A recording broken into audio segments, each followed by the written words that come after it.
Vande Mataram, my dear student. Today we have to start chapter number 11, Force and Pressure, part 10. Exercise. Question first. Give two examples each of situation in which you push or pull to change the state of motion of objects. तो उसका हम answer लिखेंगे hitting the ball coming to us, और next लिखेंगे kicking to football.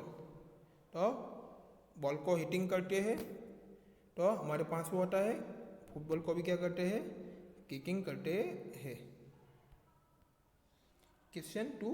Give two examples of situation in which applied force cause a change in the shape of an object. तो उसमें उसका हम आंसर देखेंगे stitching a rubber belt, rubber belt को stitching करना है। Reshaping clay to make toys. Okay, तो example तो सिंपल है, हमने ऑलरेडी चैप्टर में भी देख लिए है। Question third. Filling the blanks in the following statements. तो अब हमको फिलिंग द ब्लैंक्स देखनी है। उसमें देखेंगे a, to draw water from a well we have to blank at the rope. तो क्या आएगा, pull. To draw water from a well we have to pull at the rope. B, a charge body blank and uncharge body towards it. तो क्या आएगा, उसके answer में simple है attracts. Attracts आएगा, a charge body attracts and uncharge body towards it. C, to move a loaded trolley we have to blank it. तो loaded trolley को आप मूव करते हो तो आपको क्या करना पड़ेगा, उसको वी हैव टू क्या आएगा, पुश। क्या आएगा, to move a loaded trolley we have to push it. धक्का ही मारना पड़ेगा। D, the north pole of a magnet the not blank the north pole of another magnet. तो क्या आएगा, repels. The north pole of a magnet repels the north pole of another magnet. तो क्या होगा, मैग्नेट का north pole जो है, another magnet का नॉर्थ पोल जो है, तो क्या होगा, रिपल्स ही होगा ना। Question 4. An archer stretches her bow while taking aim at the target. She then releases the arrow which begins to move towards the target.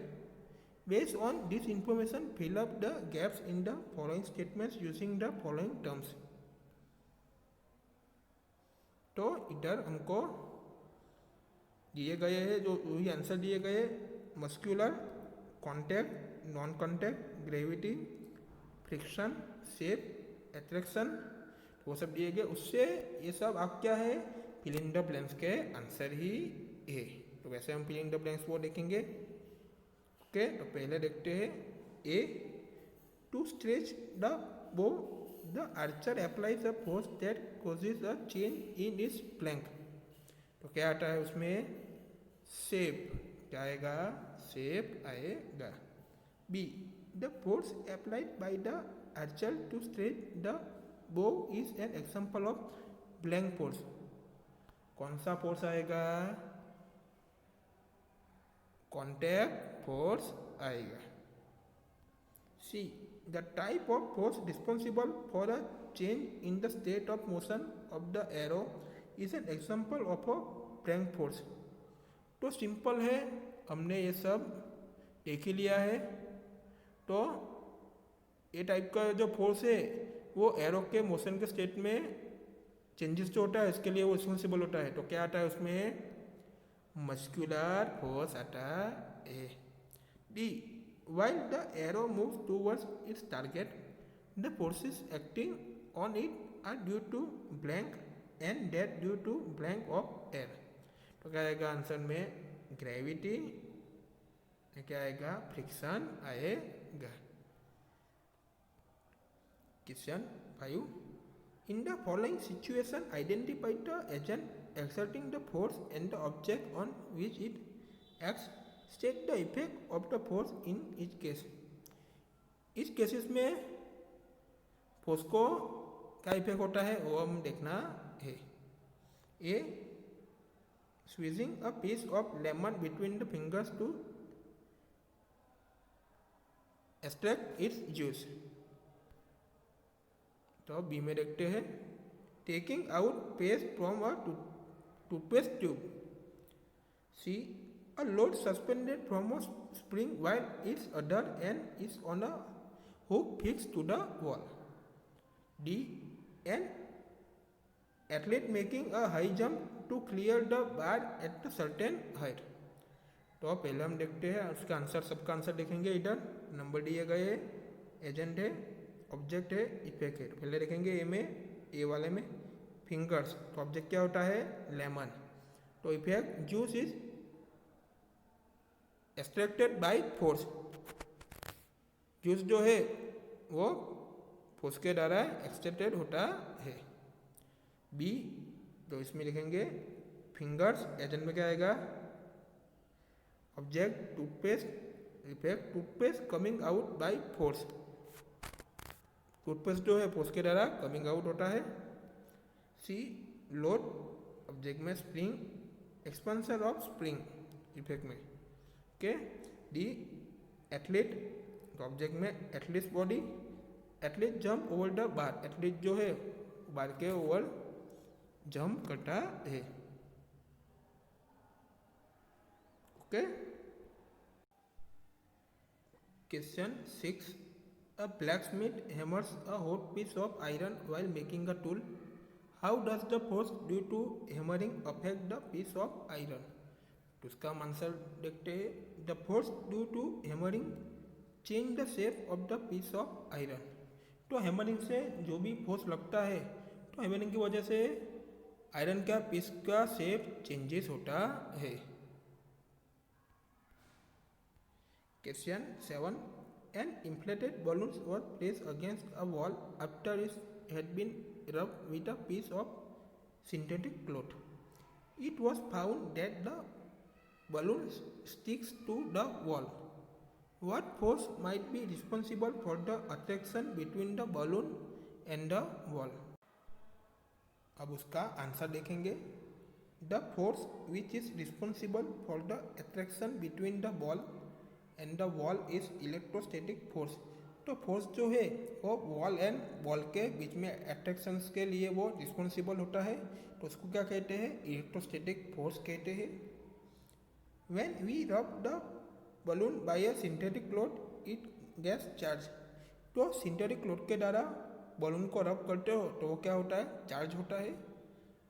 When it is taken near the wall, it will get attracted towards the uncharged wall because of the electrostatic force, which is force exerted by a charged body on another uncharged body.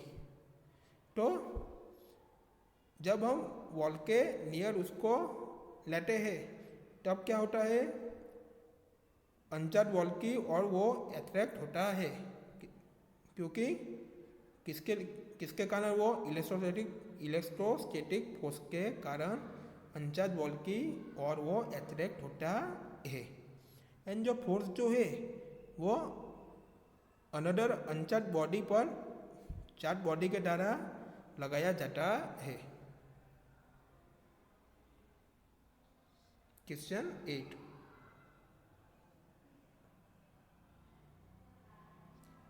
Name the forces acting on a plastic bucket containing water held above ground level in your hand.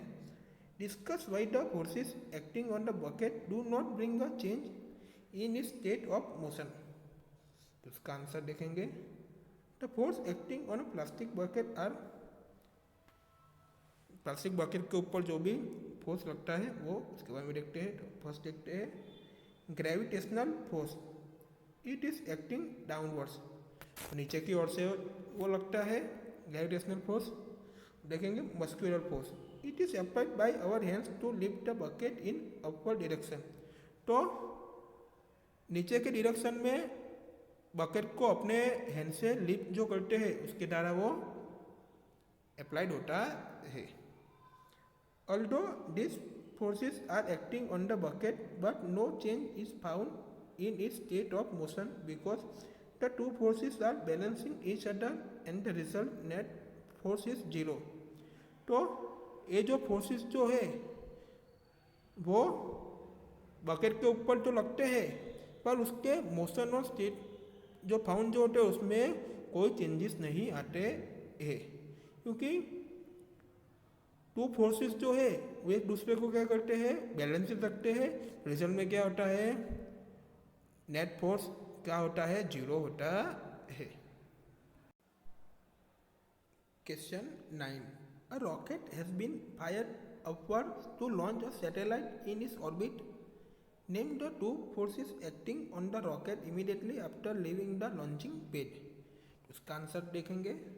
Two forces acting on the rocket immediately after leaving the launching pad are, तो launching pad को छोड़ने के बाद rocket पर immediately to force applied होता है। उसका हम देखते हैं। Frictional force due to air, frictional force जो है वो एयर के कारण, एयर की वजह से होता है। Force of gravity pulling in downward direction, तो फोर्स ऑफ ग्रेविटी जो है वो नीचे की ओर के डायरेक्शन में पुलिंग होता है। Question 10, when we press the bulb of a dropper with a nozzle kept in water, air in the dropper is seen to escape in the form of bubbles. Once we release the pressure on the bulb, water gets filled in the dropper. The rise of water in the dropper is due to, तो dropper में water जो rise होता है वो किस वजह से होता है। A, pressure of water, b, gravity of earth, c, shape of rubber bulb, d, atmospheric pressure. किसकी वजह से होता है, तो क्या आएगा आंसर में D, atmospheric pressure. The rise of water in dropper is due to atmospheric pressure, तो एटमॉस्फेरिक प्रेशर की वजह से ही ड्रॉपर में वाटर राइज होता है। We will meet in next video.